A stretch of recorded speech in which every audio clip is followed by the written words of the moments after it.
So good morning, everybody, on this spectacular fall morning. I'm Mayor Schulman with the Hartford Foundation's Nonprofit Support Program, and I want to welcome you all to today's session, which is on innovative survey and data collection techniques. So if you know how to do this, if you could take a minute and just rename your Zoom square to include your organization, as I have done, that would be great, just so that we have a sense of kind of who's in the room, both by name and by organization. As you know, today is part one of this mini series, with part two coming up on Friday, November 1st, same time, 10 a.m. to noon, also on Zoom. Since it always comes up, we will be sharing the slides and the recording with all of you following today's session. So as always, I want to thank my wonderful colleague, Monica Kelly, for all of her expert assistance in helping us both to plan as well as to manage today's session with all of its Zoom logistics. We just couldn't run sessions like this without Monica's support. As we mentioned in the invitation, there will be a homework assignment for you to complete, and our presenter will talk about that a little bit more during the session. As advertised, this is meant to be an interactive session. We'd like to foster engagement with all of you, so we encourage you to keep your cameras on and to keep multitasking to a minimum to the extent possible, and really engage and ask questions as we go through the session. We will be taking a short break approximately midway through, so you can kind of count on that. And our presenter will also be staying on for just a few minutes immediately following the session in case there are any lingering questions that we didn't get to or that you want to ask in a more, in a smaller setting. We will be posting a short survey, as we always do, in the chat towards the end. We'll also be sending you the survey immediately following the session. We really ask that you fill that out. It's the only price of admission, so to speak, and we really do value your feedback. Take your comments to heart, so please complete the survey. Our presenter will also be offering some follow-up consulting to each of your teams following the second workshop, but we do ask that in order to qualify for that consulting, that you're able to attend both sessions. So with that, I'm delighted to introduce our presenter, Dr. Elena Ragusa, who is the founder and CEO of Drive Evaluation Studio. Before building out the studio, Elena was a senior executive director of enrollment and strategy and analytics for Rutgers University, where she used data and excuse me, where she used data to implement collaborative strategies in order to enroll, retain, and graduate a diverse student body. Elena has also worked as a youth mentor and a tutor, as well as a counselor at a community youth center. She's worked on a number of projects with the Hartford Foundation, including the Building Evaluation Capacity Program. I think we have a couple of graduates here, and workshops such as these. Elena has come to be known to nonprofits in the region as a knowledgeable and a compassionate guide who's able to demystify evaluation and to make it kind of useful and practical and even fun. So with that, I will turn it over to you, Elena. Thank you, Mayor. Good morning, everyone. Good morning. Hi. I'm here with my windows open and my tea and talking about one of my favorite things ever, which is surveys. So I'm very excited to be here with all of you. So thanks to Monica and to Mayor and to all of you for carving out 2 hours of a Friday for this. I see some familiar faces in the room. Hi, and some new ones as well. But that tells me, at least for your familiar faces, is that you have some experts in the room on surveys in particular, folks that I know are doing this really, really well. So hopefully we all learn a little bit from each other today. Today we're going to do part one of our 2-part Off the Beaten Path series, as Mayor said. Ironically, we're starting with what is the most common data collection method out there, surveys. So this is the opposite of off the beaten path in terms of how often people do it. But just because a lot of people do surveys doesn't mean that they do them well, right? So I would argue that the off the beaten path part of this, element of this is in part doing it well, having the skill to design and administer and analyze surveys well. And then we'll talk about as part of that, some ways that we're learning recently in research that surveys can be even more effective. And then next time we'll talk about some additional methods that are even more uncommon. So I'm going to share my screen so you all can see what I am seeing. And we're going to jump right in. So Mayor referenced this. This is part of actually what ends up being a 4-part thing. We have our session today. There'll be some homework after today to do between now and the next session. We'll do part 2, which will be our more non-traditional methods in a couple of weeks. And then we will do individual consultations for anyone who's interested, your organization and me, to make this more actionable for whatever it is that you're working on. So for today, we'll talk about designing surveys. We'll talk about administering surveys. We will touch on analyzing and using surveys. Then we'll talk about homework and next steps. Throughout that time, we'll have some discussion, some activities, and please, some questions and experiences too. Mayor referenced this. There are 3 things that I recommend to maximize our time together, to get the most out of this experience. The first one is, to the extent that you can, minimize those outside distractions, be present in this space, and be engaged. So I have the chat open on my screen. If I'm looking over to the side, I'm either looking at the chat or I'm looking at our slides. So please use the chat for comments, for questions, and engage with each other there too. So if somebody asks a question, don't assume it's just for me. If you have an answer, throw in your answer. You all have a lot of experience that your colleagues can learn from. So to the extent possible, be as present as you can be. Related to that, we're going to do a couple of activities. A lot of folks like to view the activities as an opportunity to take a break, check your email, do other things. I recommend that you actually engage in the activities, right? So do them when there's time to do them.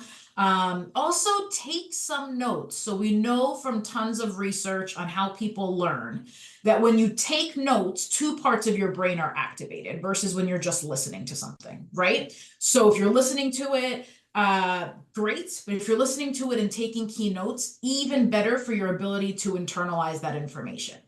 You will get, and I'm seeing this question in the chat now, you'll get a link to the recording. Yep. You'll also get a full copy of the full slide deck after today. So don't worry about notes on everything that you see on the screen.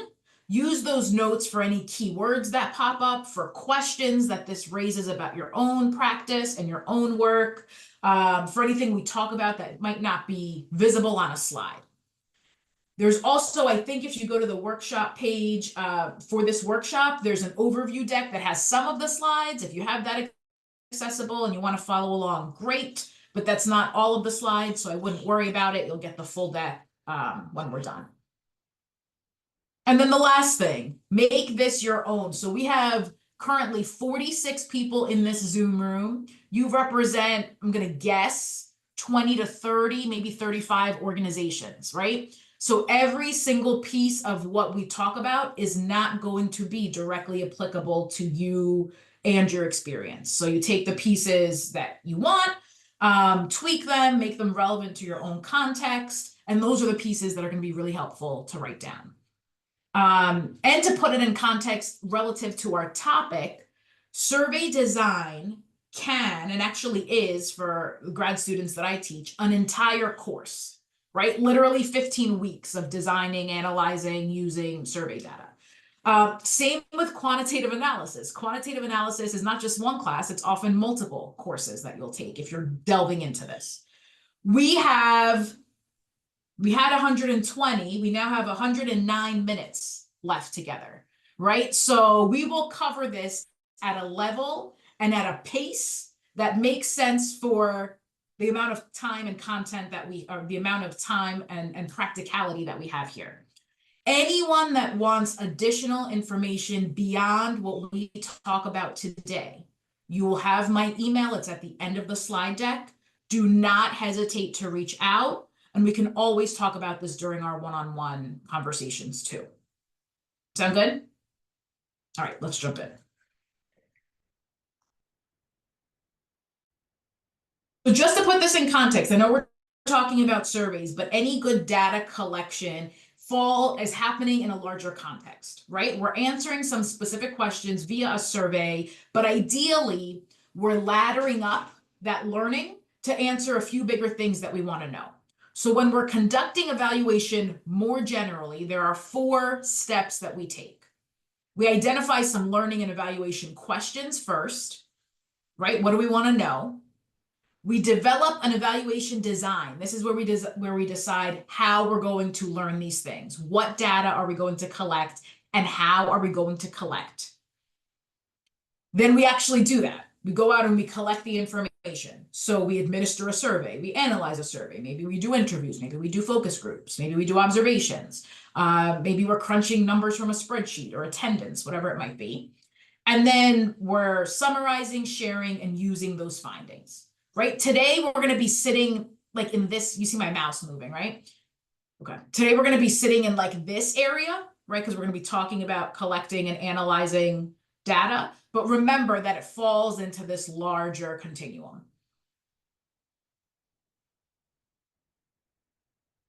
These on your screen that are popping up are the most typical data collection methods. When we talk about collecting data, and data in the broadest sense of the word, stories, experiences, answers to questions, when we talk about collecting data, these are the most typical ways that we do that. Interviews, right? Focus groups, which are facilitated discussions of a group of people.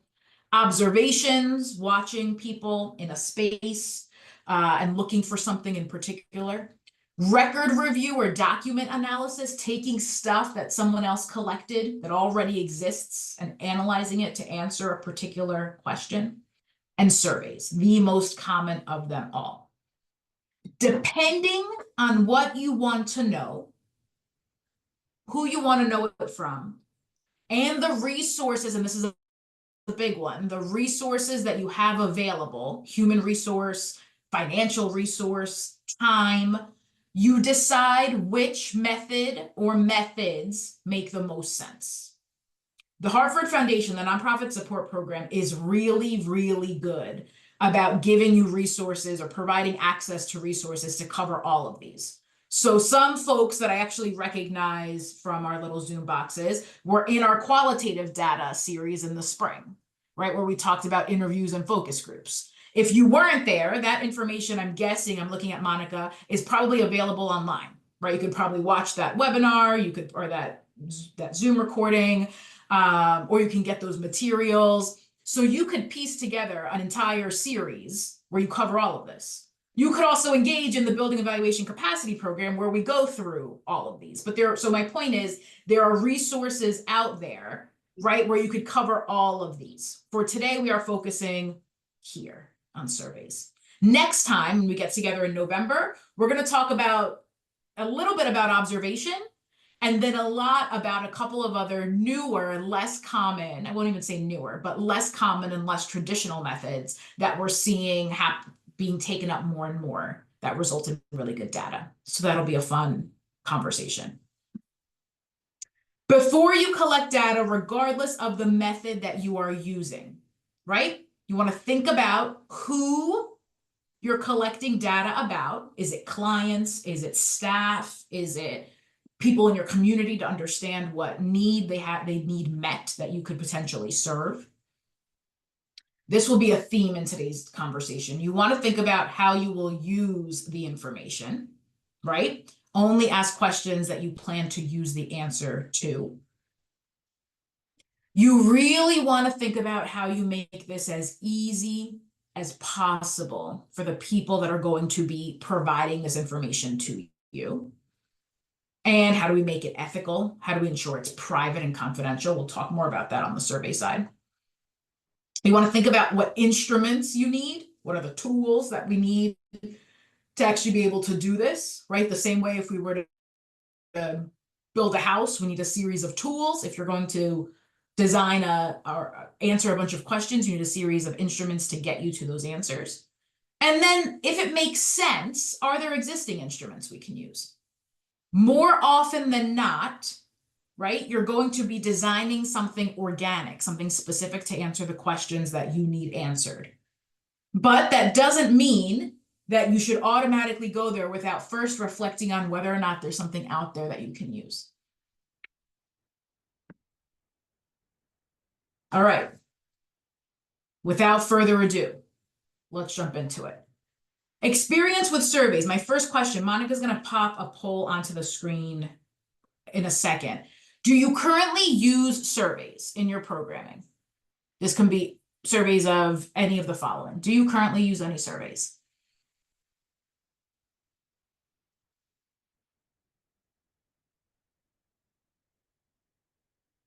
We have about 2/3 of folks that have responded. I'll give you a little bit more time. If you've already responded, go ahead and unmute. Take a guess. What percentage do you think will say yes to this? Or you can put it in the chat. But if someone's willing to put themselves in audio, we get to hear a different voice than mine. What percentage do you think will say yes? Kay says 50% in the chat. Lisa, I saw you unmute. Go ahead. 75. Lisa says 75. Steve says 80. Sarah says 50. Angie says 70. Melissa says 90. David thinks 50. Catherine says 63. 30.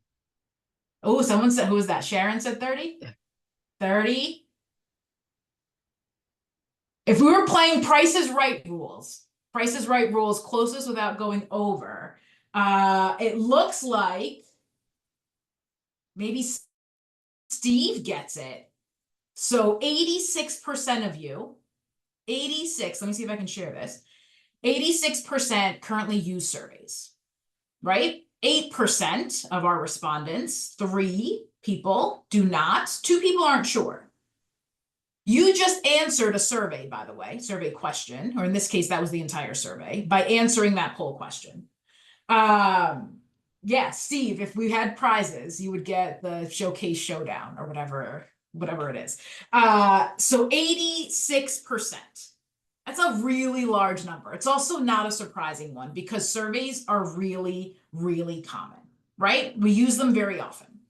You're going to take one. You already took one. You're going to take one at the end of the session today. My guess is in the course of a month, you probably take 3 or 4 of them without even thinking about it. And so let's talk about what we actually mean when we talk about surveys. Surveys are quite simple. It's people answering questions often about themselves, right? The reason we use it so much is because of this middle column. It can do a lot. A survey can assess behavior, it can assess attitudes, it can assess perceptions, beliefs. It can assess changes over time or before and after an event or before and after some sort of intervention. It can also assess facts. So actually, when you take a knowledge test, right, you're taking a survey. And it's a really good way to collect information like demographics and characteristics of people. So we can use them in a variety of ways. Why do we do them as opposed to other methods? You can get information firsthand, so first person. They are very cost effective. In fact, now with, just by a show of hands, the people that do use surveys, how many use a free platform like Google? Yeah, right. So like Google Forms or a free SurveyMonkey account. So they can be really cost effective. You can do really good surveys for minimal to no dollars. You can reach a really broad audience. Yeah, Google Forms, exactly. Google Forms, as soon as Google Forms came out, we saw a huge influx of people starting to use surveys. You can ask about pretty sensitive items without having to look at someone face to face and have to answer that question, which can be tough. And you can administer them in a broad variety of ways. So it makes sense that we do them, and it makes sense that we do them often. Hey, Elena, just I think Angie Yeah. might have her hand raised. Sorry to interrupt. Angie, was it from raising your hand about free survey? Okay. I appreciate that, Mayor, though. And by the way, folks, if you do have questions, please, either if I'm way too into it and I don't see you, just unmute yourselves and say like, Elena, wait, question, because I don't want to miss it. The first and most important piece of designing a survey, because it's really easy. We could literally pause right here and we could all go into Google Forms right now and spend 5 minutes and come out with, there's 47 of us, 47 surveys in 5 minutes, right? Easily. The most important piece of designing a good survey is to take 4 steps back and really understand the purpose of why you're doing it. There is a term in research called scope creep. Do you all know this term? I mean, I'm sure it's used in other areas too, but the idea of scope creep is that it's the idea that you start with something, and the easier it is to move beyond that, it grows and grows and grows beyond that. So we might say we want to do a survey to understand what people thought about this session today on October 11th. But as we're starting to come up with questions, somebody says, well, wouldn't it be cool if we asked this? And then we're like, oh, that would be really cool. And it's easy to design that question. Let's add it. And then like, well, what if we also included this, right? And since we have those people there anyway, we might as well ask them this.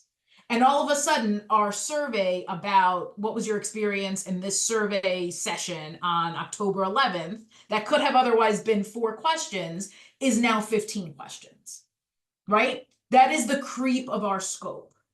We want to be really careful about this because, as we'll see in a little bit, the more questions we ask, the more complicated those questions are, the higher we run the risk of getting data that we don't need, not getting data at all because people get turned off and don't answer it, right? Or that data being influenced by other variables. So we want to be really clear about our objective. What are we trying to do here? And as much as we can, we want to be disciplined around that. Part of that is considering the overall length and the burden of the tool. We talk about burden on participants because that's truly what it is, right? We don't want this to be a burden. There are ways to provide incentives and make it valuable for participants, but at the end of the day, you are asking them for something. So you want to make that as easy and as burdenless, or as least burdensome, I guess is the right way to say that, as possible, right? So some of the things to consider: closed versus open-ended items. We'll talk more about this in a little bit, but keep that in mind. The number of responses that you're asking them, the number of responses that you're giving in an answer, in a question. How many options are there? The more there are, the harder it is for them to answer. What rating scale you're using. Whether your questions are required or optional. And this is my reminder, this orange circle, that in the materials for today, you have a PDF of a resource document of rating scales. So if you need an agree, disagree scale, a true, untrue scale, a how much you like something scale, there's a PDF that has some really good scales that you could pull from if you need those. So you'll get that as part of today. And then there are a bunch of pitfalls, things that not intentionally, right, but things that we tend to mess up, for lack of a better term, when we're designing surveys.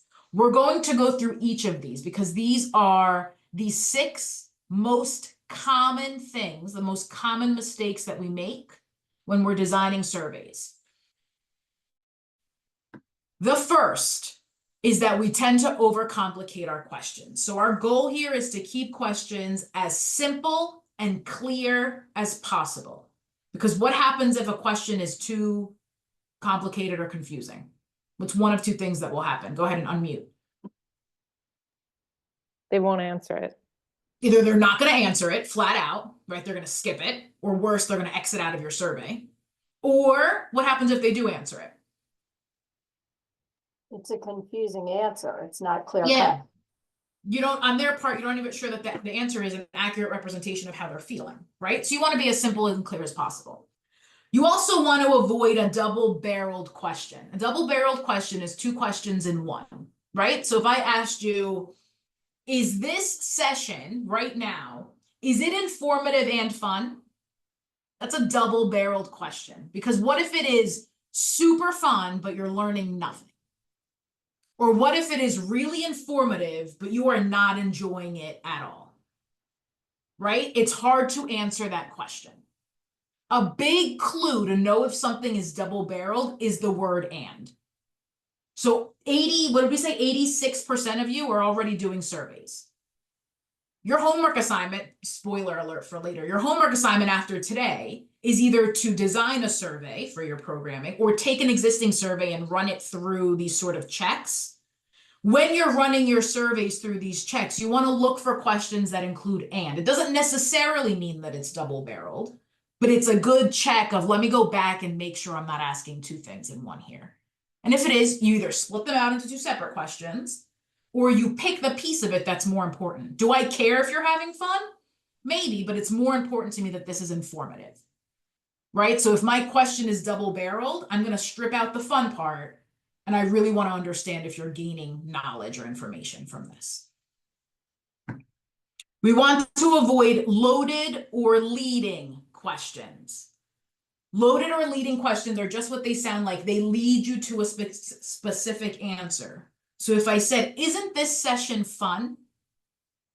Right? That's a different framing than saying, is this session fun?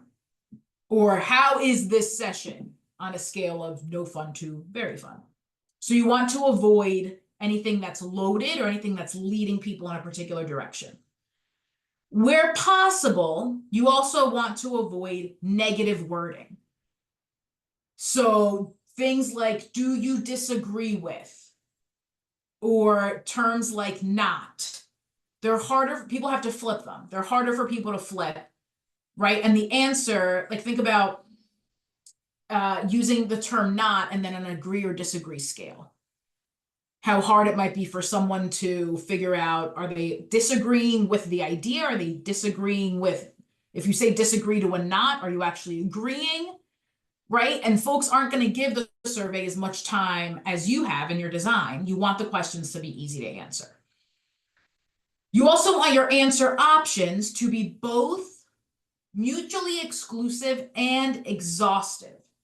So mutually exclusive means that those answer options don't overlap. We see this a lot with age questions, right? I'm 35 to 45, and then the next answer option is I'm 45 to 55. So if I'm 45, my age just showed up in two answer options. Which one do I pick? Right? So you want to make sure that they're exclusive. Each answer only fits into one. And they're exhaustive. If that last bucket of age options goes up to 55 and I'm 56, what am I going to pick? So you need to ensure that each answer is only going in one spot and that we've covered all possible answers. And lastly, we want to look for something called yay saying or nay saying, which is when we're asking a whole bunch of questions, right, that have like a table, that someone's not going the whole way down and picking yes, yes, yes, yes, yes, all the way at one end, or no, no, no, no, no, all the way at the other end. The way to do that is to separate out your questions, not have a whole bunch of tables, and ask them in different ways, where if somebody had a really positive experience, you would expect that they would answer this way here and this way here, not the same way every time. Let's test out what this actually looks like. So grab a piece of paper or open up a Word document or whatever is easiest for you, and number that page 1 through 8. And I'm going to show you 8 questions, real questions from real surveys. And individually, you're going to go through and identify, this is your question bank here, or answer bank. Things can be used more than once, but you're looking for, is this negative wording? Is it a simplicity issue? Is it a double-barreled question? Is it loaded or leading? Is it not exclusive or exhaustive? Or is it okay? Right? They'd be okay. We're going to look at these 8, look at each one, and on your piece of paper next to each number, just write what your assessment is of that question. We'll give you like five minutes to work on this individually. It might be a little bit. You might still be working. That's okay. We'll work through them in real time. Number 1, managers should not be required to track days off. Unmute and tell us, or if you can't, write it in the chat. What do you think? Negative wording. Negative wording, right? It just adds an extra step of mental gymnastics to have to answer the extent to which you agree or disagree with that question by wording it negatively. If you just say managers should be required to track days off, right? Then you could assess that a little bit more easily. Next one, I enjoy resting and spending time with friends on weekends. This one, okay? Yeah, double immediately. barreled. Anthony, double barreled, right? How do we know it's double barreled? What gave it away? And And what if I enjoy resting but not spending time with friends, or vice versa? It's hard to assess, it's hard to answer that. So we ask them separately, or we ask which one's more important. Do you support the legislation that would unfairly tax hardworking farmers? leading. Yeah, right? Leading and loading.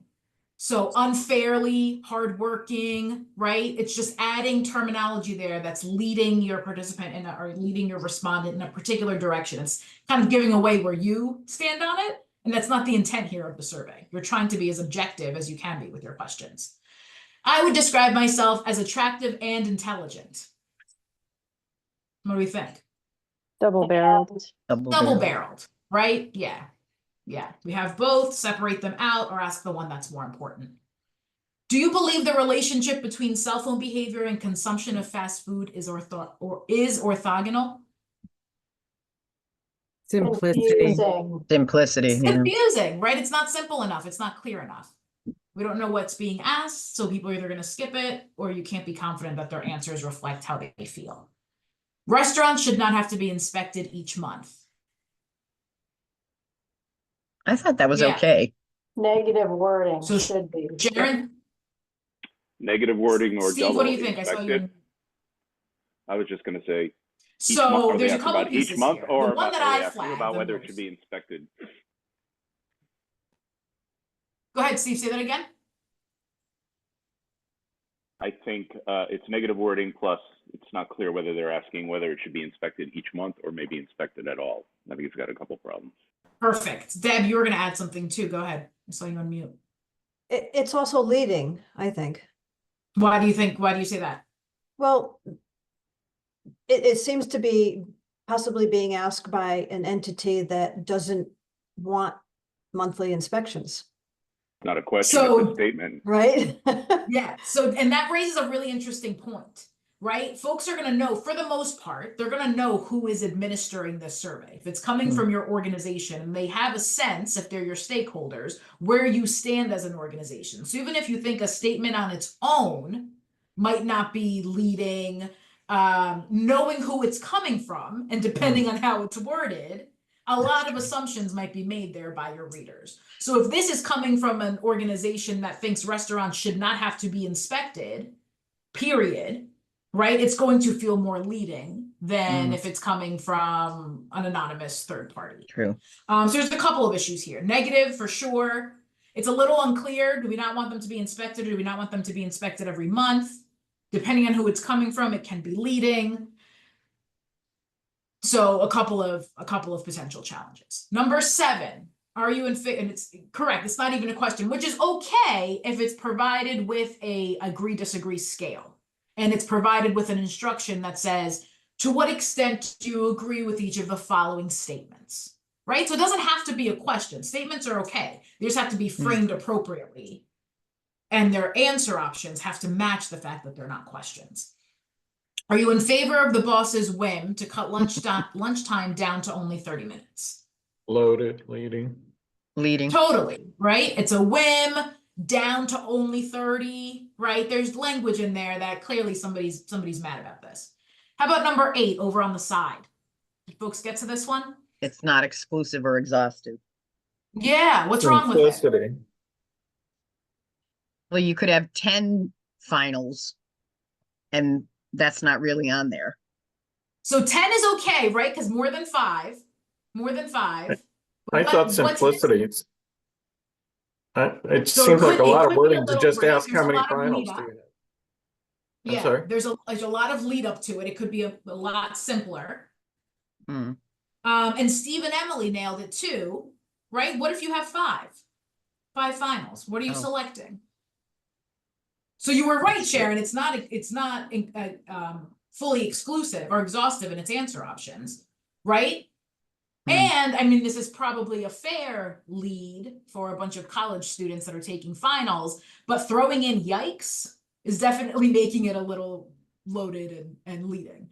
So things like this, these are pretty obvious. Some of these were pretty obvious. But again, for the 86% of you that are already doing surveys, and the remaining 14% that are maybe designing them, or even of that 86, if you're designing new ones for other aspects of your programming, give them a run through, right? Go back and look through them for things that with all best intentions just might not have come across in the survey the way that you're hoping that they would. So let's talk a little bit about different question types, right? Because a survey, and if you're using Google Forms, which is a completely valid and fantastic way to survey, you might not have all of these question types. If you're using the free SurveyMonkey platform, I think you will. And if you're paying for a survey platform, you likely will.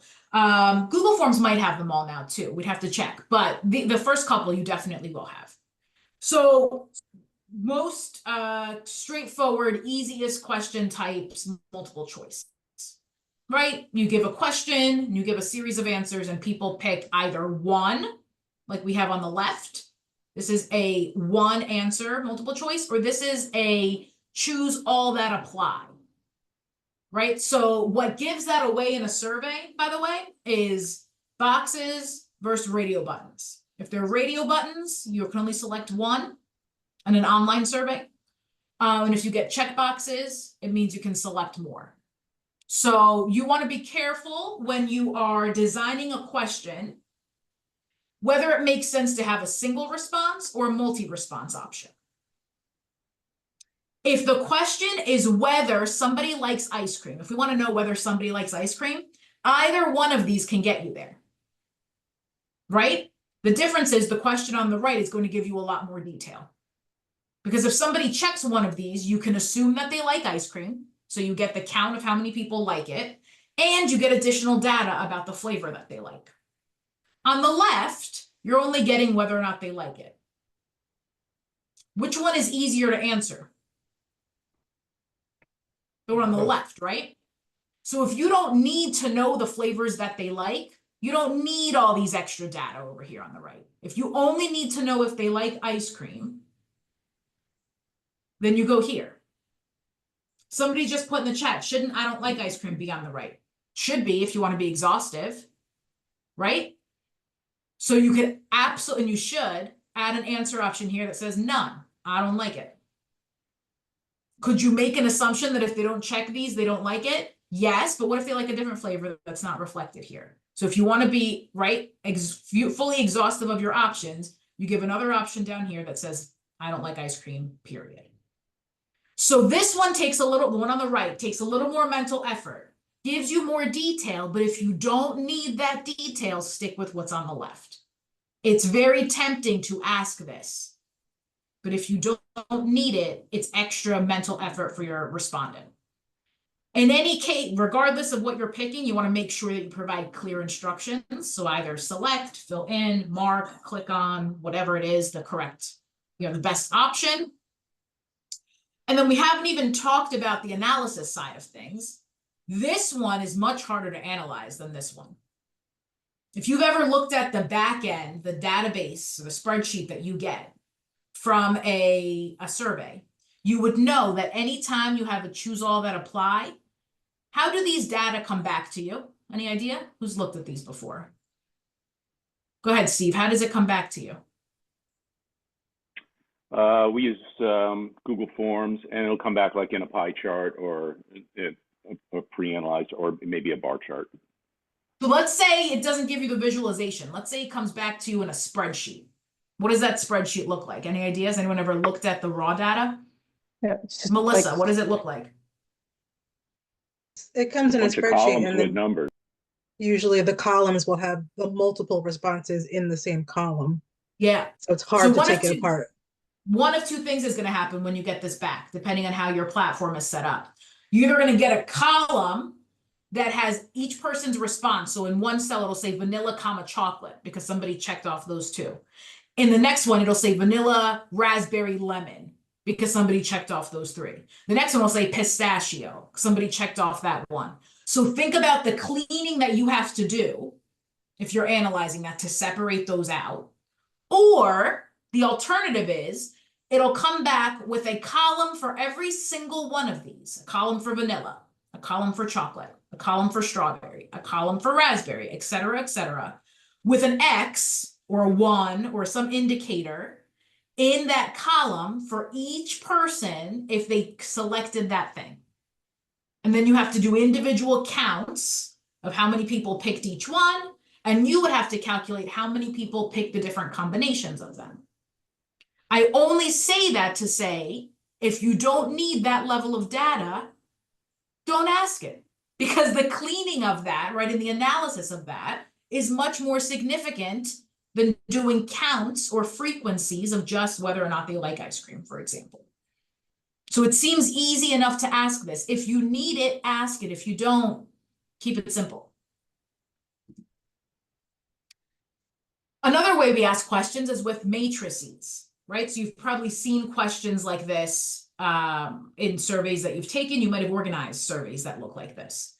These are one answer. Remember, our radio buttons means just select one. So for this top table, we're selecting one answer per row. For this bottom one, you can check as many as you want. First, there's some real big issues with the structure of these questions, but we'll leave that aside for now. This is a very different type of question or setup for a question because you're requiring people to select something in every, or hoping that they select something in every row. Matrices are good because they take up less room on a form, but guess what they're not really good for? Where do most people take their surveys these days? On their phones. On their phone, right? Most people are taking, if they're taking a virtual survey, they're taking it on their phone. And so matrices are not great. They don't optimize well for mobile. So when you're designing it and you're like, oh, it looks really good and much shorter because it's in a matrix, you want to ensure that that's going to render nicely on a phone. Because what's the thing that's going to frustrate people the most and get them to stop your survey? If they can't really navigate it and can't get to all the answer options and they're trying to scroll right on their little phone screen to see what the answer options are.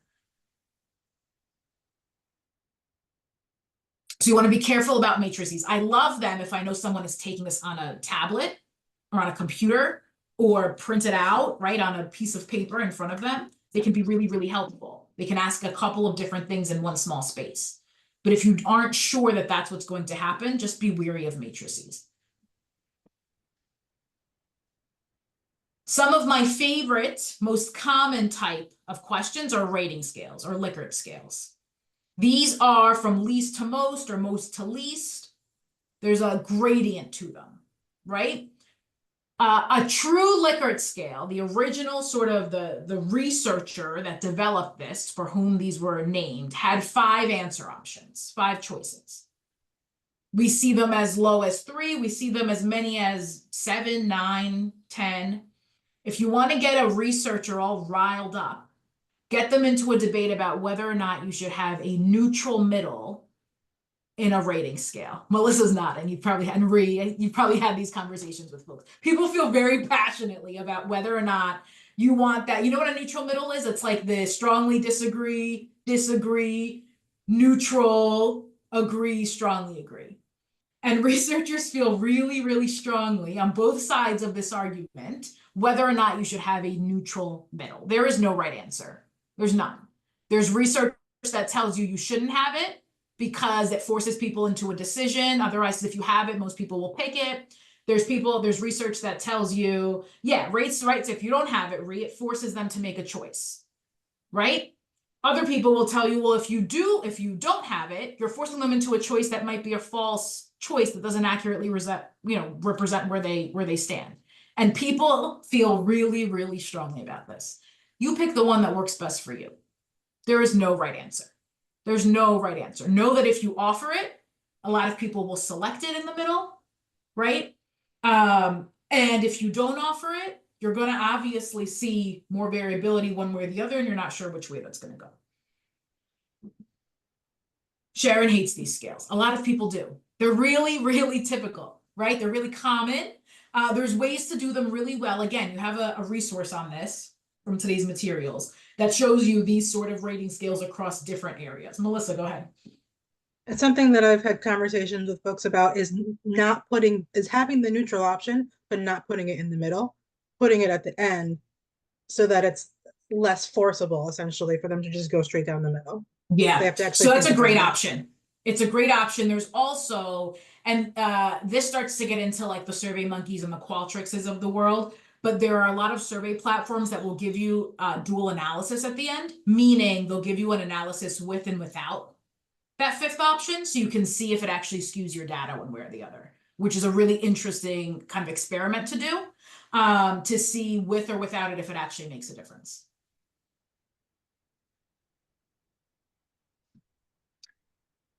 Open-ended. Open-ended questions are great for depth. They're almost like interview questions, right? Open-ended literally means it's a narrative answer. They're typing a response as opposed to selecting a choice.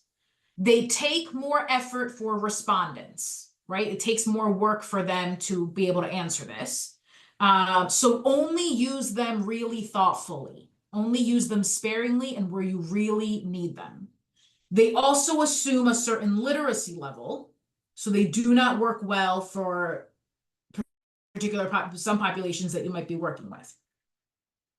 Analysis for these is very different than any closed-ended item. This is qualitative analysis, right? We're coding for themes here. We're reading through answers and bucketing them into categories. We're not doing counts.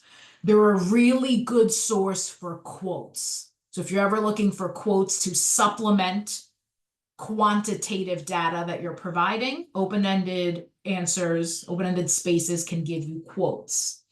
I see you, Steve, 1 second. Two other versions of open-ended, single line responses. This is very similar to this, but you're signaling to your respondent that you want a shorter answer. We've seen time and time again from survey research, the size of the box correlates to people's expectations of what needs to go in there. The bigger the box is, the more they think they have to write.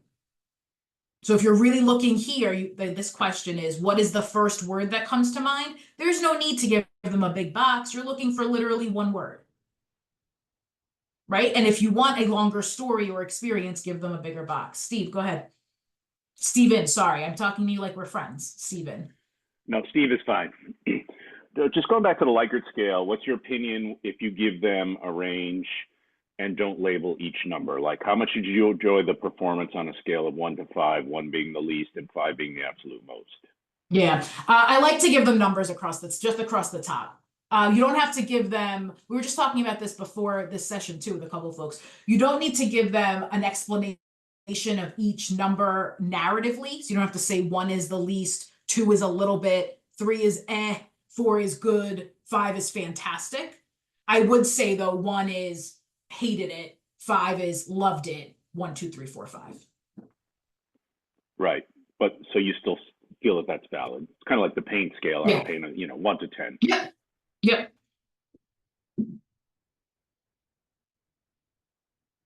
And then numerical text boxes, right? So this is same thing we just looked at, except you're looking for numbers here. Depending on the platform that you're using to answer your questions, you can set this up so if someone types anything other than a number into here, it won't let them move forward, right? So you can add some validation to only look for numbers. Where possible, it's much easier to actually, especially if it's numbers, give them answer options and have them select. But where it makes sense to give them an actual space to write something in, you give them an actual space to write something in. Sometimes what we'll do, and this is for those of you that already have surveys, sometimes you go to design a survey and you don't have a sense of what exhaustive or exclusive answer options might be, right? So you say, like, what are the reasons that you come to our programming? And you might be able to come up with some, but you're not sure that you're covering all the big ones. A great strategy there, the first time you're asking a question and you don't have a good sense of what the answer options might be, is ask that question as an open-ended. Run through that survey administration a few times, meaning like a few cycles, get a good chunk of data back, look at those data, and from those data, pull the big themes. Those then become your multiple choice answer options with space for someone to write in, for somewhere that they could write in something else. And you can use your write-ins to inform your future close-ended responses. Does that make sense? Right? And then you use those close-ended responses because you're making your survey easier with close-ended responses. You use those close-ended responses for your next iteration of your survey. All right, let's pause here. We're going to take a break. We're going to come back together at 11:01 and pick back up where we left off.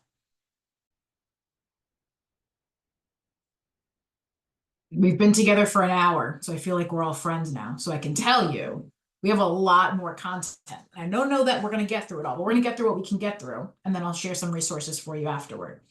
So I'm going to jump in, even if folks are still heading back. You reshare my screen. How are we feeling? We're good? So notice how I just gave you a leading question, because I want you to feel good. All right. Pre and post surveys. There's a lot of strong feelings around this too. So a pre and a post is you give folks a survey, you do whatever your intervention is, you give them a survey again. A lot of folks feel like this is the only way to get really good information about people's feelings or experiences before and people's feelings and experiences after. Pre and post surveys are great. They make sense in some contexts. They're not necessary for everything, right? They're really good when they're really brief, when they're well constructed, when they are linked to, when they are about items that are specifically linked to things that you intend to change with your organization's intervention, whatever that intervention might be. But you don't need to always do them. There are other ways to get at pre and post without having to do a pre and post. For example, you can do just a post, right? A survey after an experience, and you can compare those results to targets that you set or expectations that you have about where people should be after your experience. You can also do a retrospective. We call this a post pre-post in technical terms. And what that means is, and this can be really valid if you do it well, what it means is you're asking people afterward, but you're asking them to reflect on 2 points in time. You're asking them to reflect on what this belief or this experience or this level of knowledge was before and what it is now. And you are using the fact that they have gone through the intervention as part of your reasoning to be able to ask them to reflect back. Because sometimes you don't know what you don't know, right? So now that you've gone through it, you're asking them to say, how did you feel about this before? Or how much did you know before? And how much do you know now? And you're intentionally asking them about both of those points in time after. So depending on, this is again a one-on-one conversation we can have with your organization around your programming, but depending on how you intend to, what your intervention is and what you're intending to measure, a post pre-post or just a post can be just as valid or even better than a separate pre and post.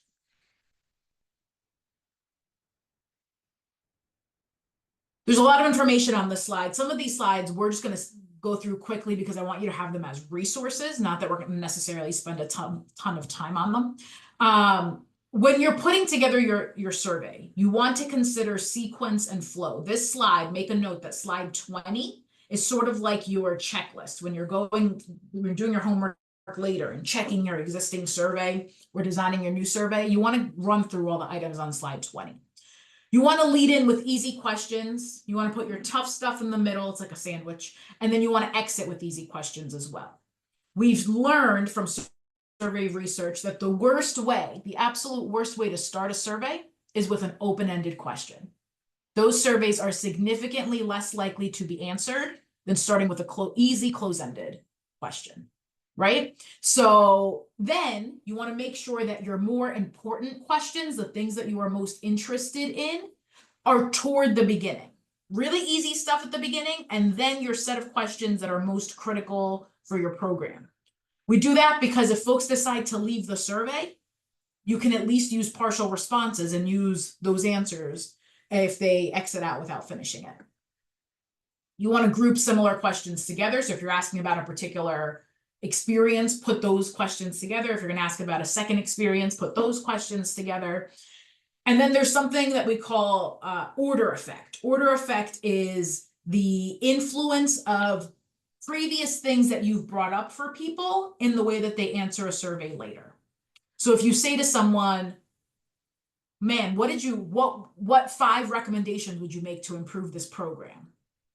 And you ask them that before you ask them, what is your overall assessment of our program?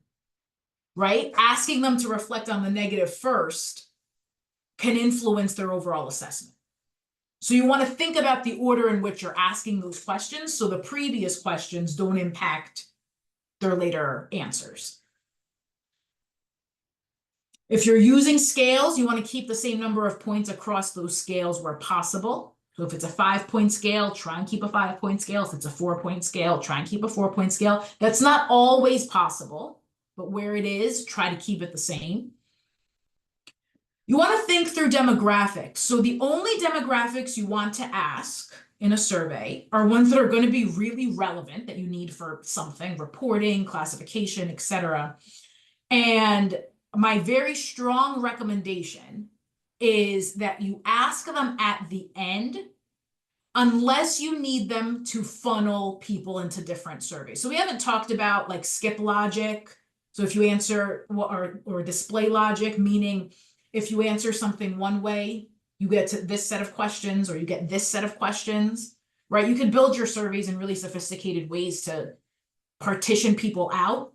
The only reason to ask demographics at the beginning, 2 reasons. One is you need them to partition people out. So for example, if you identify as a woman, maybe you get these questions. Or if you identify as a man, maybe you get these questions. Or if you are under the age of 18, maybe you get these questions, right? So if you have to partition people into different questions, into different paths, you ask it at the beginning.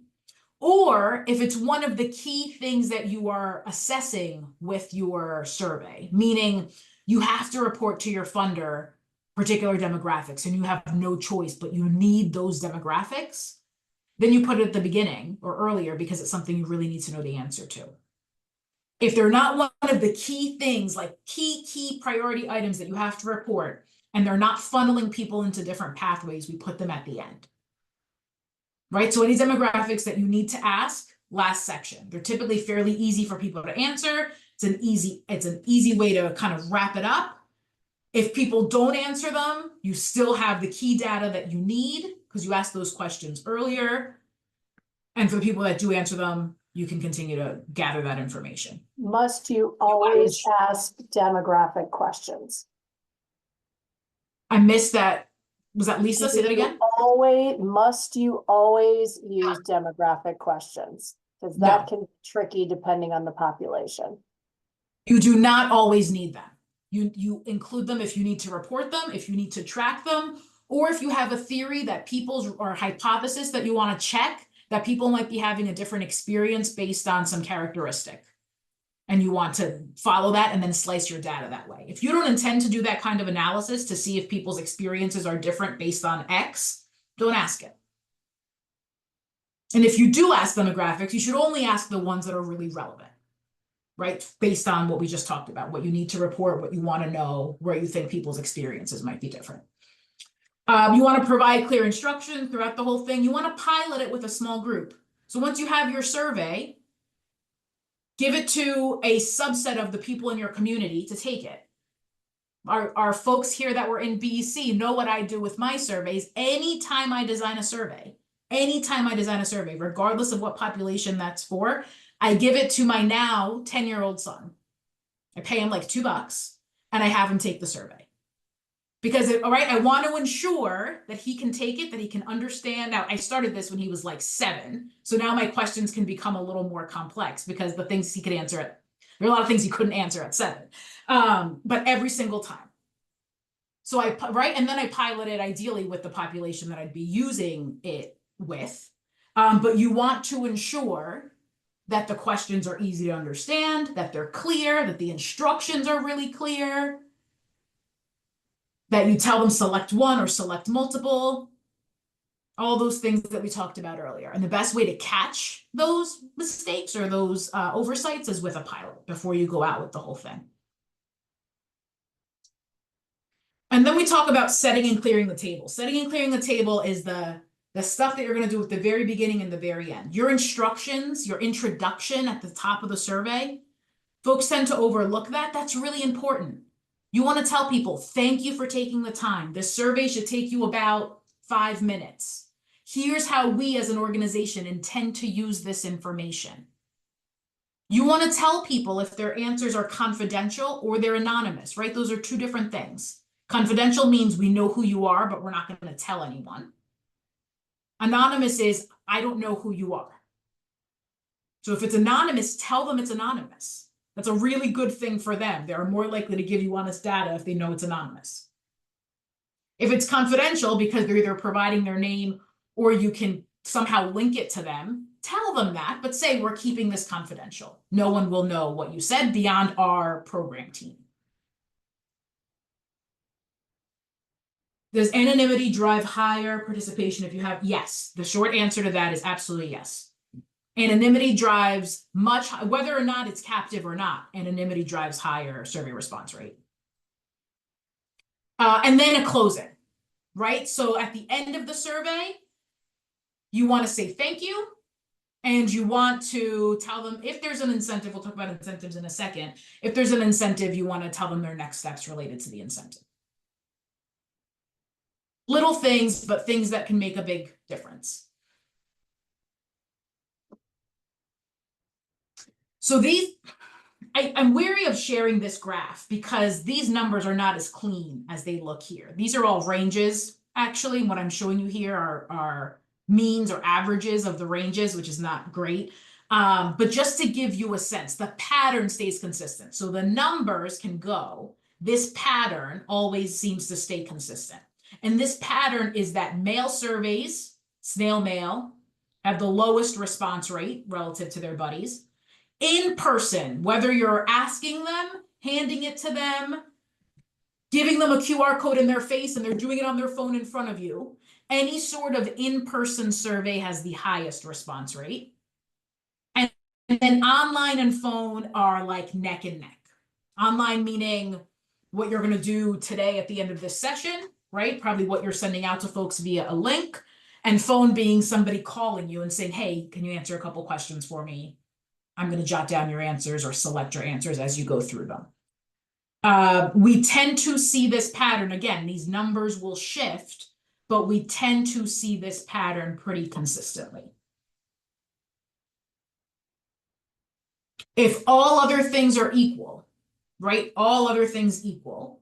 If you have the resources to pull off an in-person survey, it's your highest likelihood of response rate.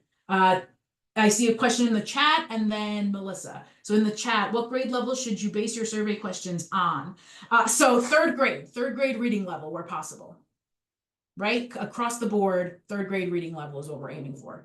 And actually, I think we as a field can do a better job of figuring out how to leverage AI for stuff like this as AI becomes a more and more common tool. But a great way to do it is to pop a question in there and say, what reading level is this? And can you help me ensure that it's third grade? Melissa, go ahead. Do you have any data on response rates or online or phone surveys when there's an incentive involved? Yeah, we're going to talk about incentives in a second. Okay. The short answer is they go up. The more complicated answer is, meaning the short answer is when you have an incentive, response rates go up, period. The more complicated answer is what type of incentive, right? Is it a raffle, like a chance for a bigger prize? Is it a guaranteed smaller prize? That depends more on your population, on your type of survey, size of your population, culture of your population, type of survey that you're doing. But across the board, a way to increase, and I think that's maybe on the next slide. No, in one more slide. Across the board, a way to increase your response rate is with an incentive. This is data. This is actually a SurveyMonkey chart. SurveyMonkey put this out. This shows you, SurveyMonkey put this out, and SurveyMonkey is the most is the least conservative estimate I've seen of any platform. So this is the best case scenario. Let me put it that way. Best case scenario, what you're seeing here is number of, across the bottom, number of questions in a survey from 1 to 40, the percentage of people completing that survey across the y-axis. What we see consistently is the more questions you have, the less likely people are to complete it, right? They drop off. Not surprising. SurveyMonkey, the reason I picked this slide or this graph in particular, SurveyMonkey shows, as I said, the least conservative. There's another data set another pretty significant report where they pulled like hundreds of thousands of surveys. And in their study, they saw that questions or surveys with over 15 questions, so somewhere right around here, surveys with over 15 questions have a completion rate of 42%. Right? Compared to, in that same study, surveys with less than 10 questions had a completion rate of 83%. So this is where where scope creep comes to a head.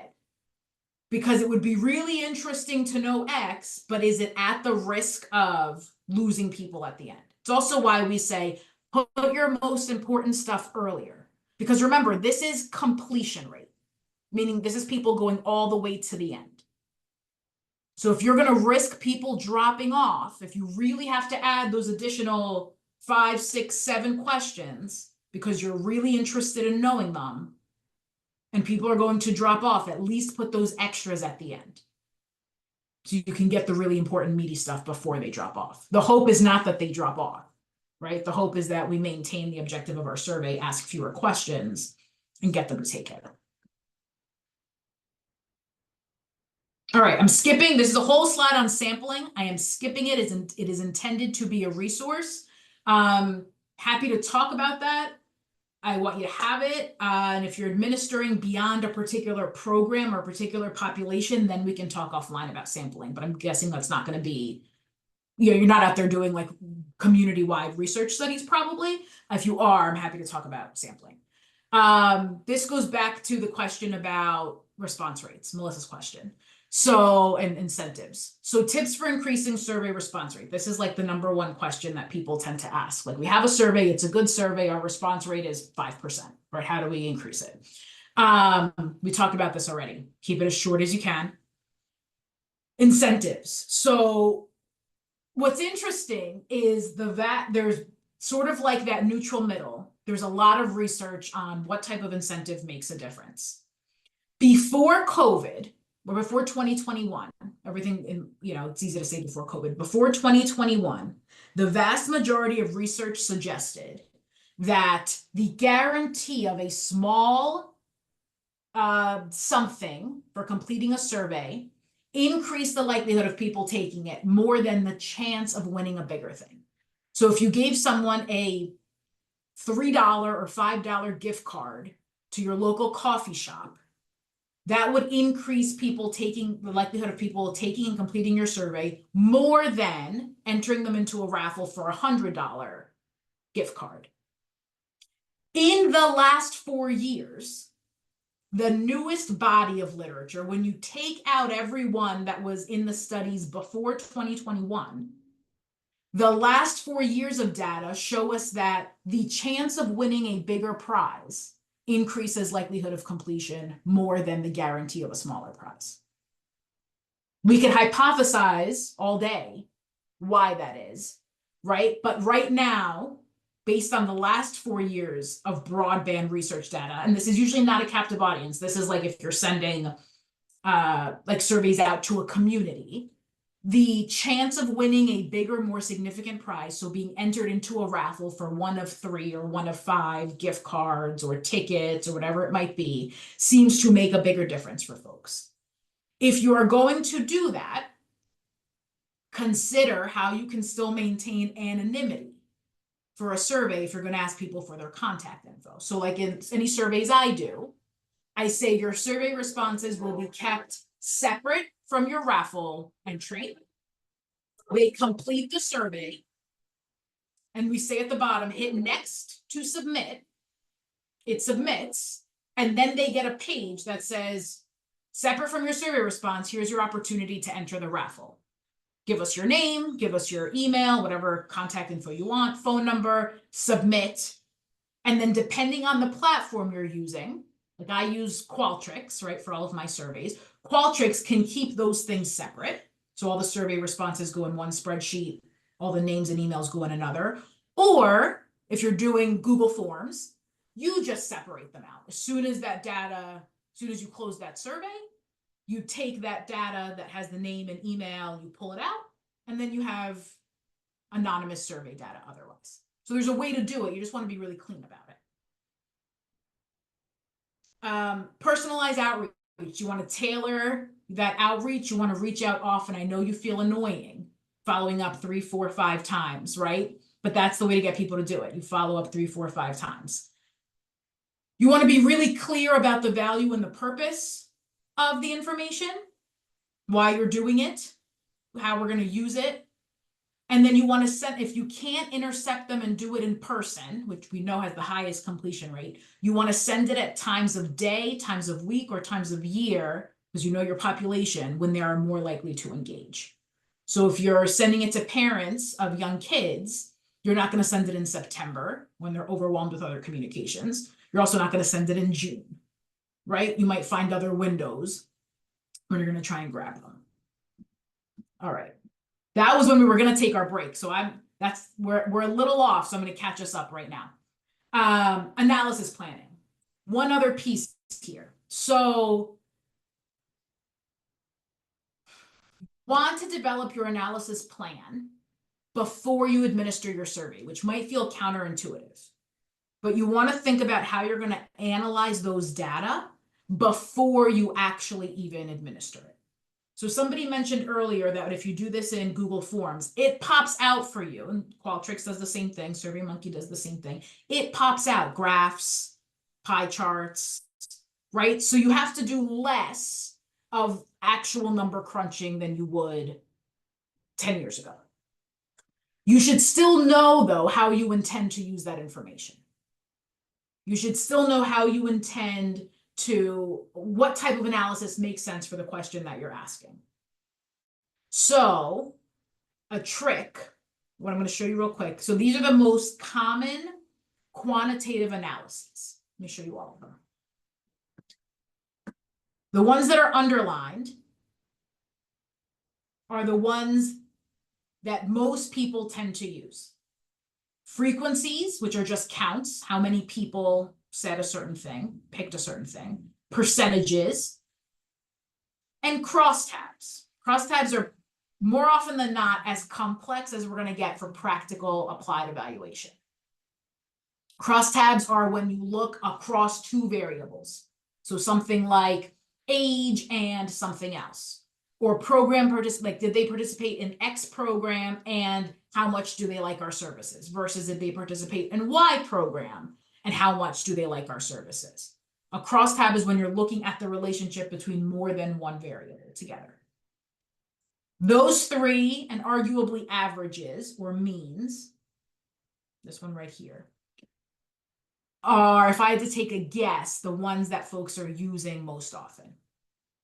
As an evaluator, those are the ones I use most often. Do I run all these other statistical tests? Not that much, right? If I'm looking for statistically significant differences, sure. But day-to-day program evaluation to understand the extent to which people are having a certain type of experience or not and what they're getting out of something, counts, percentages, averages, and crosstabs are what you're going to need.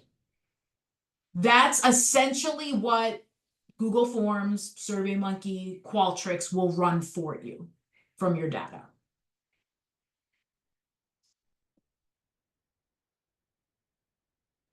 Before you go in there, though, a really important tip to be thoughtful practitioner researchers is to do an analysis plan. So what an analysis plan is literally question by question. This is a draft. I know it's tiny font. This is a survey drafted in Google you could do it in Google Forms. This one happens to be Qualtrics, but you could do it in Google Forms. And to do an analysis plan, you literally go question by question. I do it via comments. So this is the Google Docs comment feature, like the same way you can do in Word with the comment feature. And I highlight the question and I put in a comment how we intend to analyze it and what you're going to do with it. So for example, what is your current age? And this is a drop down that goes from under 18 all the way up to over 65, right? With a bunch of answers in between. And if you look at the corresponding comment says, calculate percent in each category, right? So the percent that are under 18, the percent that are whatever it was, 19 to 24, the percent that are 25 to whatever. Calculate percent in each category and create a section entitled Respondent Profile. Within that section, report this as X% of respondents in each age group. I am literally writing to myself or to whoever else is going to do this analysis, if it's not me, what we're going to do with these data. That serves two purposes. One, it allows somebody else to do the analysis if needed. And two, it reaffirms for me that we're actually going to use this and how we're going to use it. In this case, it was a report. It was for a report that we were putting together. So we knew that that report was going to have a profile section. That report was going to have, right? And so I was saying where it was going to go in the report. Sometimes it's calculate the percent and bring it to our staff meeting, because we need to talk about whether or not the proportion of our participants are what we expected or what we're expecting to see, or if we have to do marketing or outreach to another segment of the population, right? Sometimes it's for use, sometimes it's for reporting, sometimes it's both. But we do that with each question to ensure that there is a use for each question and to be clear about what that use is and give the instructions to someone beyond whoever's coming up with the survey. So I strongly, strongly recommend to be a good practitioner evaluator, or even just a good practitioner doing data collection, that you take the time to turn your survey draft into an analysis plan. You literally just make a copy of the file and add comments for each of your questions. And you'll see I have a 2-page version here where every question has this corresponding comment that says, here's what we're going to do with it. Questions about that?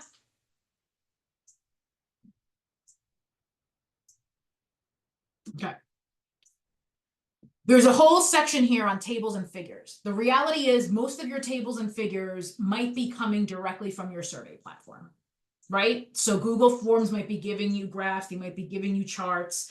But what I have here as a resource for you, there are 4 slides here that we're not going to spend a ton of time on together, but I want you to have.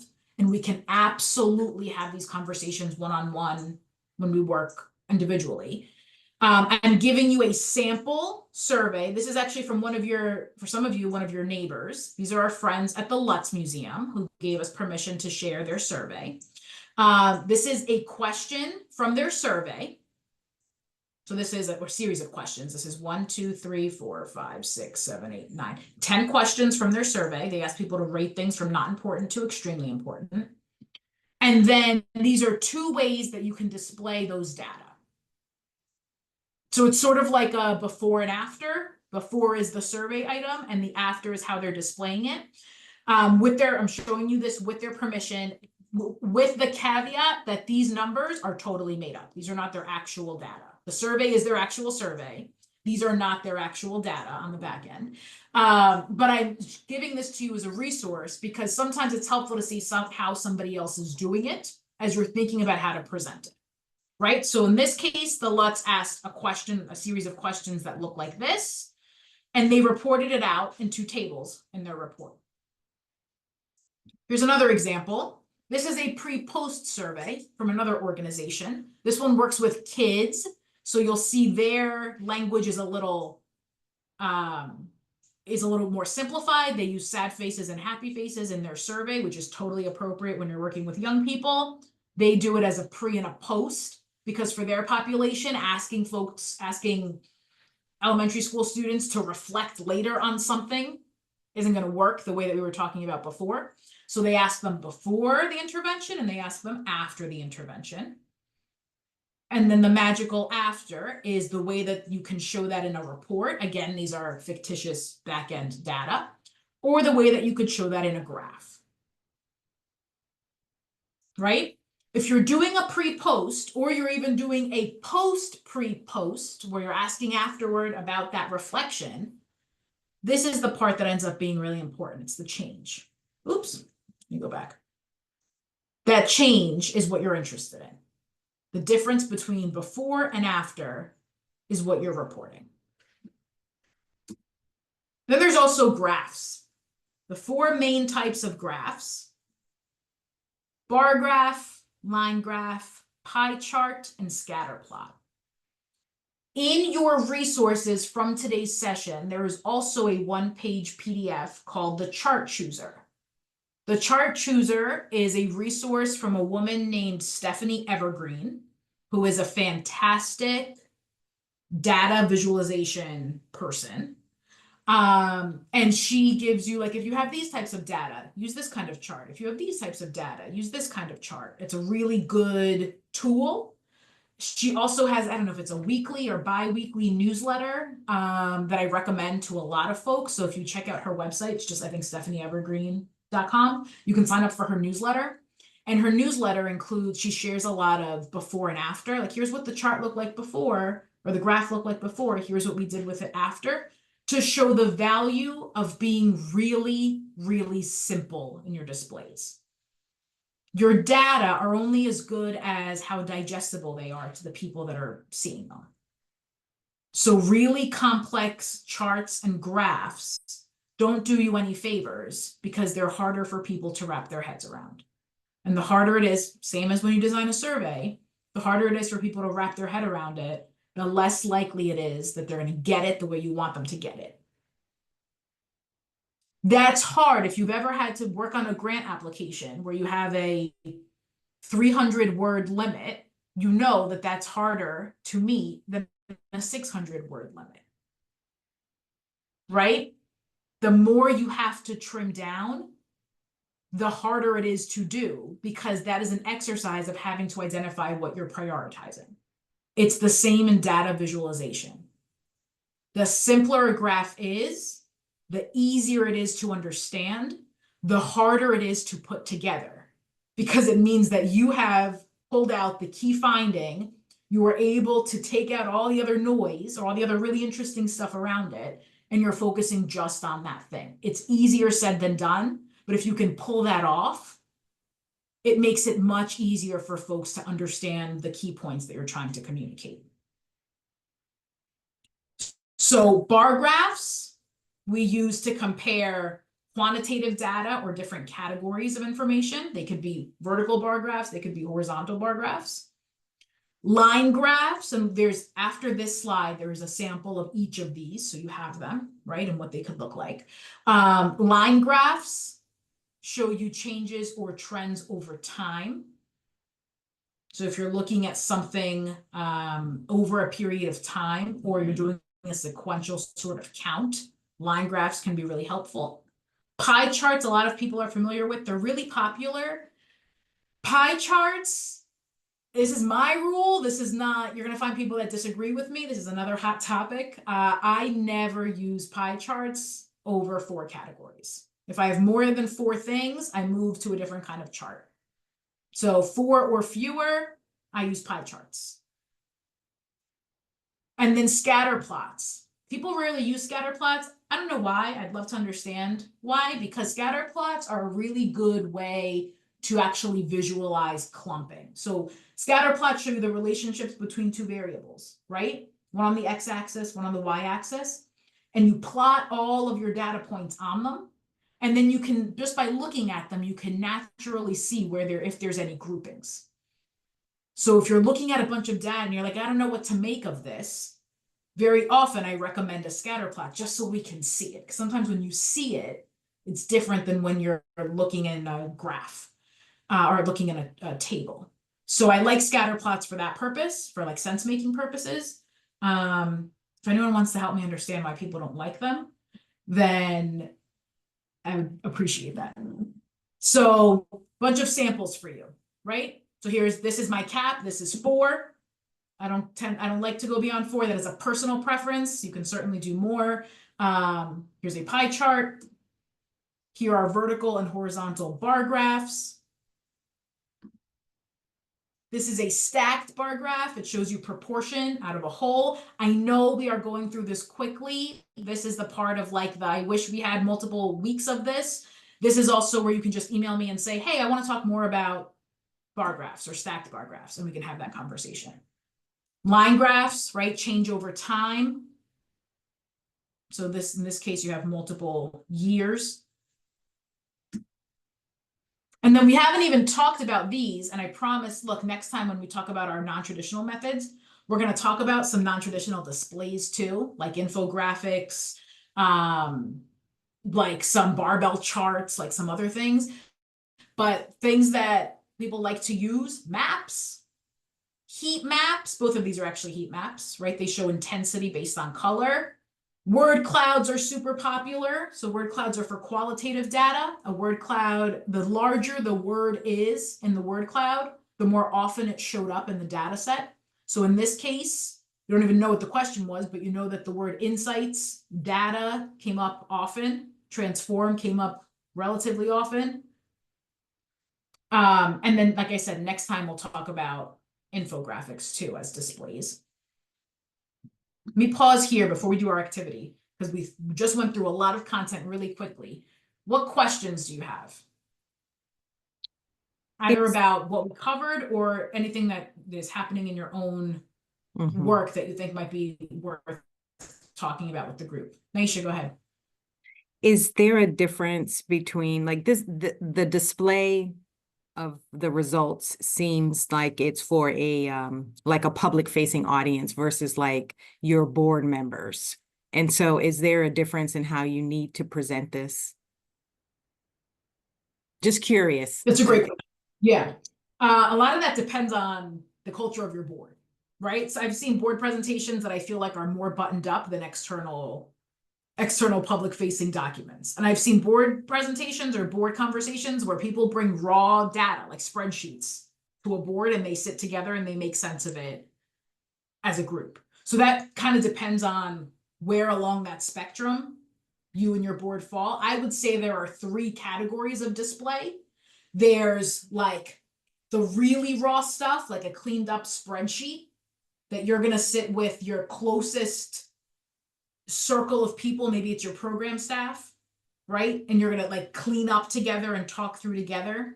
Then there's the like this, let me see if I can go back, this sort of version, like the something like this, that for me is like a level cleaned up from that, but can still lead to a lot of conversation and discussion and sense making together. And then there's the really like buttoned up, external, glossy version, which is usually the very top, like something like this, right? Where it's like, there is so much more data beneath this, but we're showing you the big categories to give you a broad brushstroke. So the board question really depends on your board. Most boards that I see are in that kind of middle category, but it depends how in depth your committees on your board or your board want to get with your data. They could look at this, or they might want to look at tables, or they might want to look at raw, spreadsheets and calculate it themselves. Other questions, thoughts?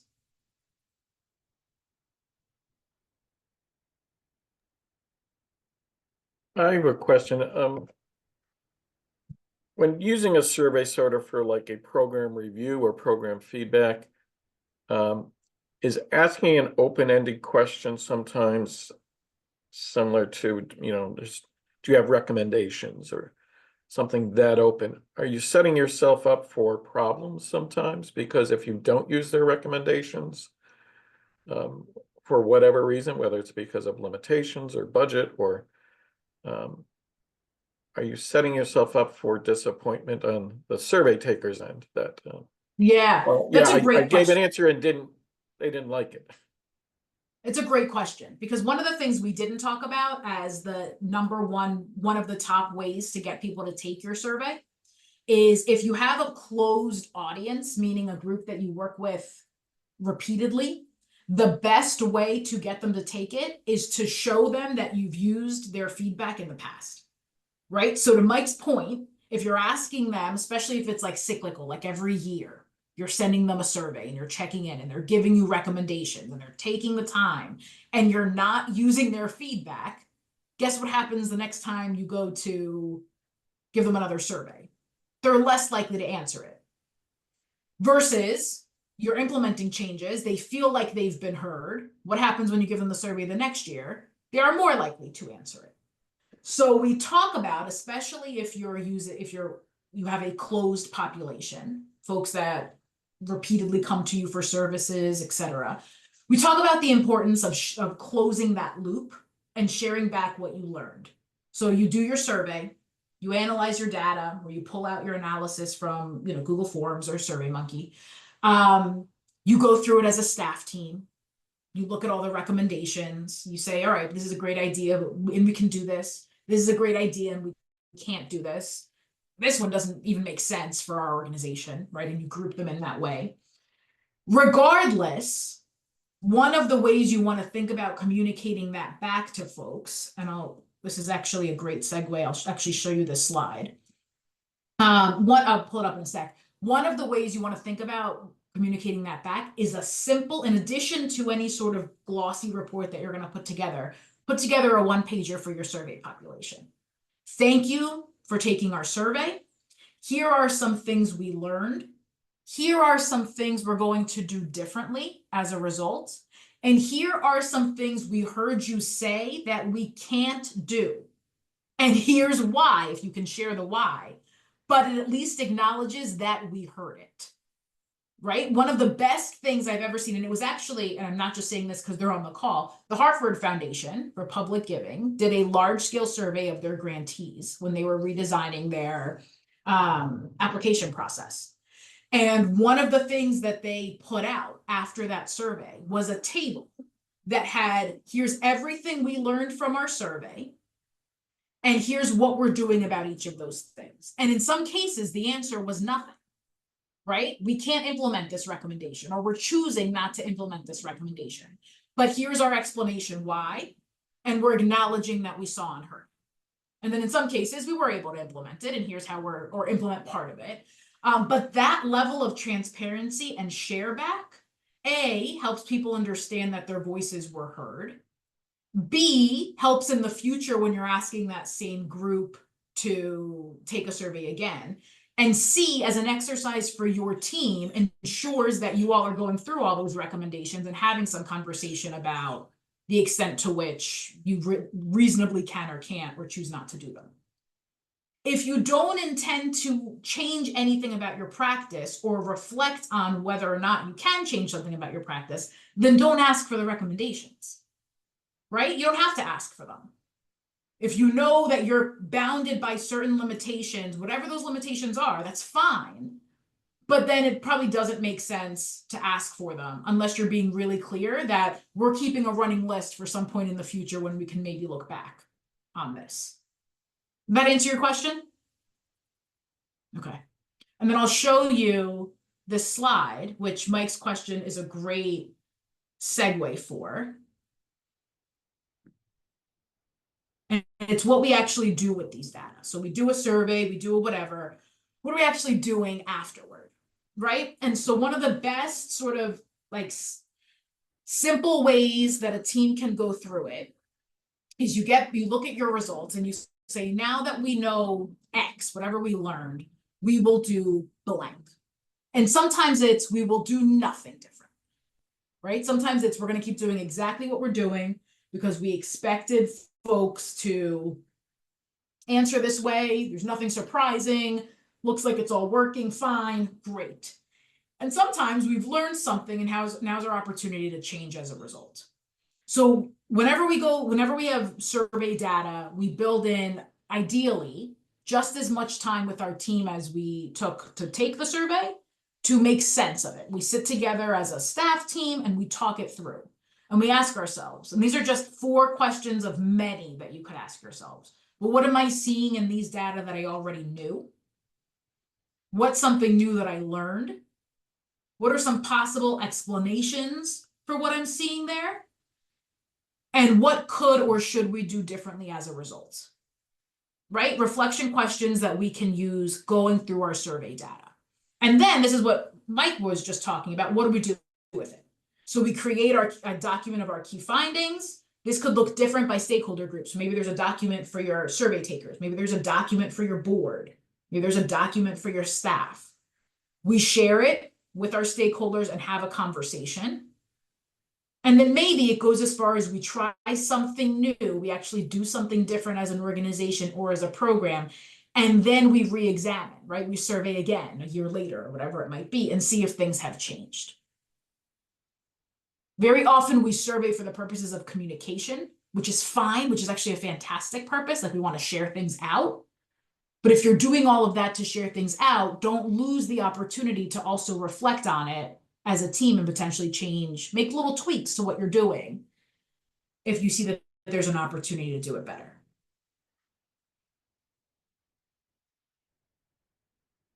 Other questions?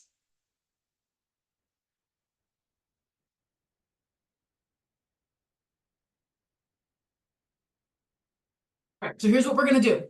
We're at 11:46. We have another activity, but I'll be honest, it doesn't make sense to do it because we're not going to have enough time to debrief it.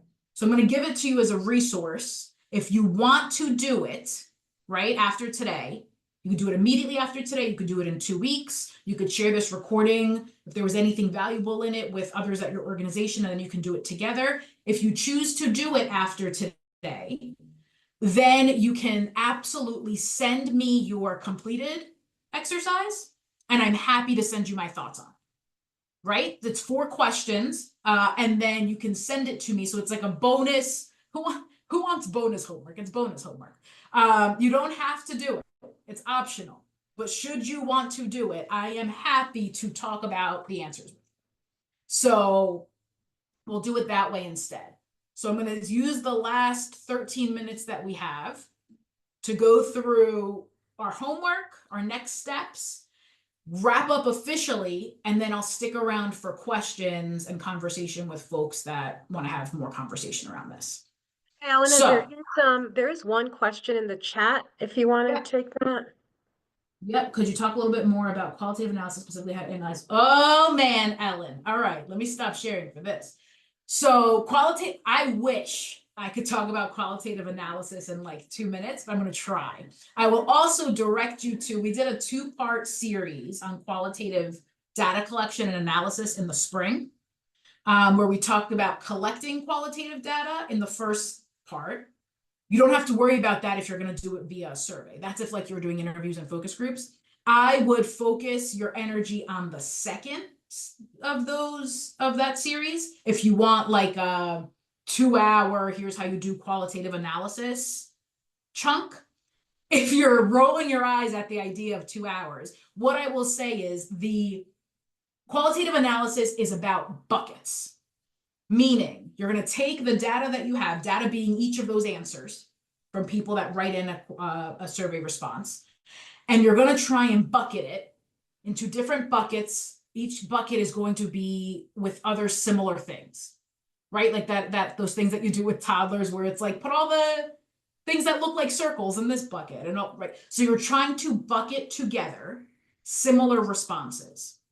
And then you are dumping everything out of a bucket and saying, what exactly are we going to call this thing?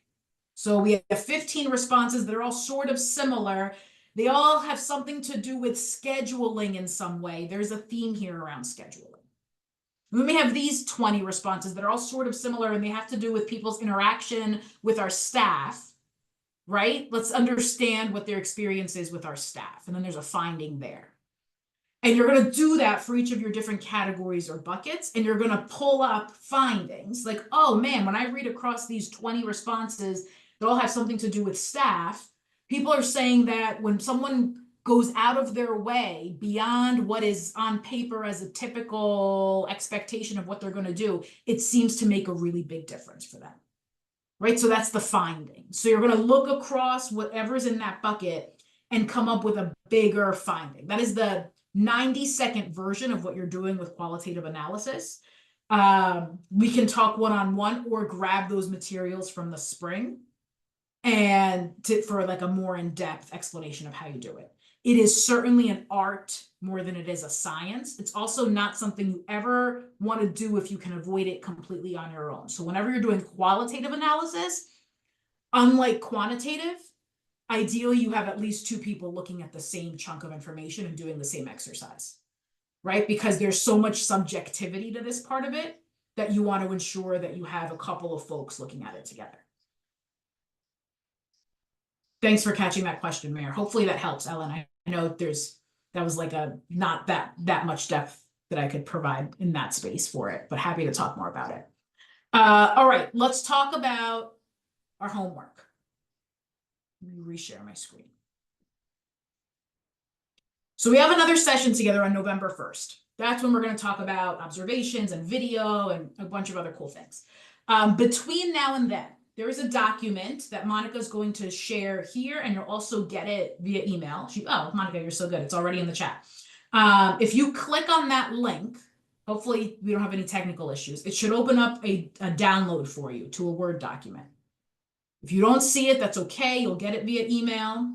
But if you can grab it now, it is a 3-part homework assignment. It should take you a couple of hours between now and November 1st.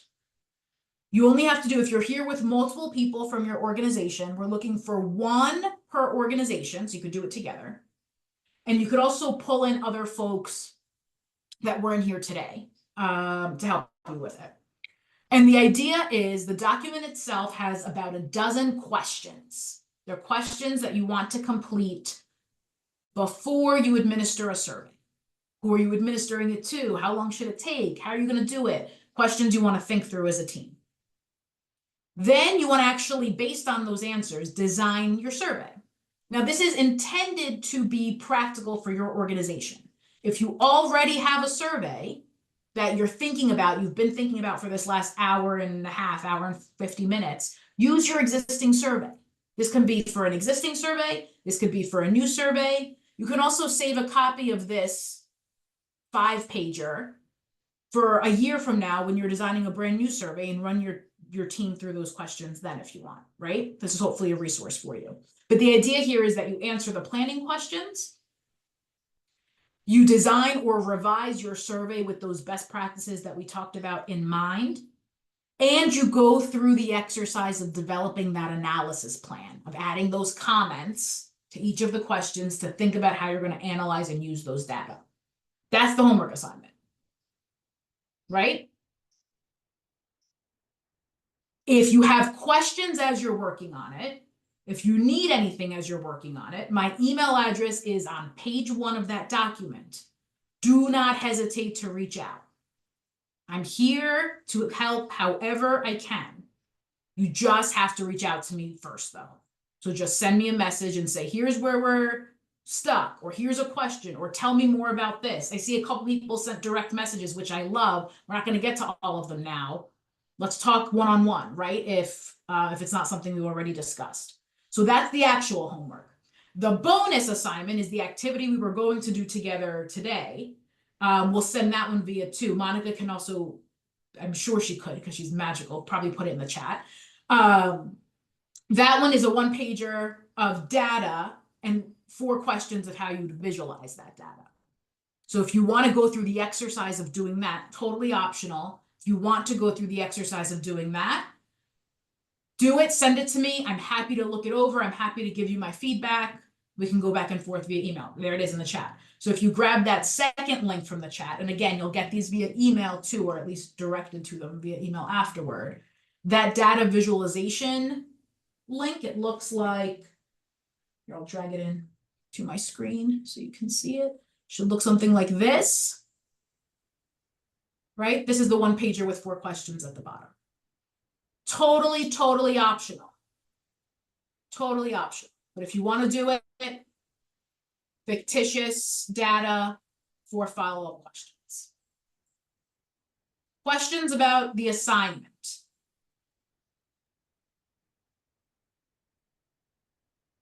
No? All right, then I think the last, yeah, this is just my contact info. You have my email on the materials too. But here's my phone number if you want to call me. Let me take this slide down. You'll get these slides, you'll get the homework, you'll get the data visualization activity. And please just reach out if you have any questions. We've got a couple minutes together now. If folks, if you're good, will it be graded? It will not be. No, seriously. It will not be graded. So what? No one sees it other than me, right? It'll come just to me. You should send it just to me and to whoever you want on your end. The homework is, my intent here is to be helpful. So if you send it to me and you say, give me your feedback, you'll regret saying that because I always have a lot of feedback. But I will add comments and I will send it back to you with my comments. This is a great question. How are you going to use it? Think about asking it this way. Why are you asking this? What are you doing here? Right? So you can send it to me and we can go back and forth that way. It's also going to be helpful probably in our one-on-ones after the second session, but it will not be graded. And I promise I will not judge you. All right. If you are, let me turn it back over to Mare. Sure. wrap-up. Thank you so much, Elena, for guiding us through this great information today. I did just answer a question in the chat. A recording to the spring series and materials will be included in the follow-up email that we'll send you, and that'll have the homework assignment, the activity sheet, all of that information. And also, very importantly, the survey, and I think Monica is putting that survey link in the chat. Please just take a few minutes, since we're talking about surveys, fill out the survey. Let us know what you thought of the session, how we can improve it in the future. That would be a big, big help to us. So again, thanks to all of you for being here. We look forward to seeing you on November 1st for part 2. If you have members of your team that couldn't attend one of the 2 sessions, what we're saying is if they can watch the recording and you can do the homework assignment, then you can still have access to the consultation, the follow-up consultation with Elena. And we'll send you more information on the consultation later. So I think that's all I have. And we do have a couple of minutes left. If folks have any remaining questions, feel free to unmute or just enter them in the chat.